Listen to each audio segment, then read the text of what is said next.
নিয়ে যাবো, পোস্টমর্টম করবো না। পোস্টমর্টম না করলে তো আপনার বডি তো দিবে না, না দাদা? আমাদের অত টাকা নেই দাদা। ফের কাঠগড়ায় উত্তরবঙ্গ মেডিকেল কলেজের ফরেনসিক মেডিসিন বিভাগ। দীর্ঘদিন ধরে মৌখিক অভিযোগ উঠে আসতো, যদিও ক্যামেরার সামনে কিংবা লিখিত অভিযোগ করার কেউ কোনো সাহস পেত না। রাজ্যের সরকার পরিবর্তন হয়েছে, মসনদে বসেছে বিজেপি, কার্যত ভয় আউট ভরসা ইন। উত্তরবঙ্গ মেডিকেল কলেজে এতদিন ধরে ফরেনসিক বিভাগ, অর্থাৎ যেখানে ময়নাতদন্ত হয়, তাদের বিরুদ্ধে বিস্তর অভিযোগ থাকলেও তা নিয়ে কোনো ব্যবস্থা গ্রহণ হতো না। এবার জলপাইগুড়ির এক বাসিন্দা, যিনি পথ দুর্ঘটনায় আহত অবস্থায় উত্তরবঙ্গ মেডিকেল কলেজে নিয়ে আসা হয়েছিল, কর্তব্যরত চিকিৎসকরা তাকে মৃত বলে ঘোষণা করে।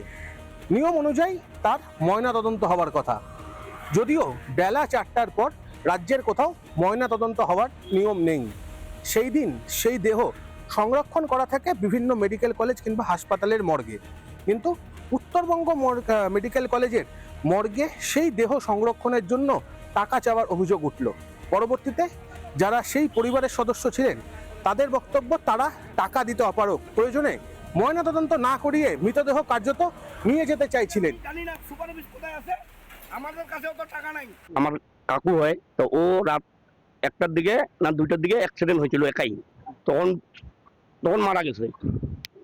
মারা যাওয়ার পরে আমরা মেডিকেলে নিয়ে আসি, এমার্জেন্সিতে ঢোকাই, এমার্জেন্সি থেকে পোস্টমর্টম এখানে পাঠাই দিল।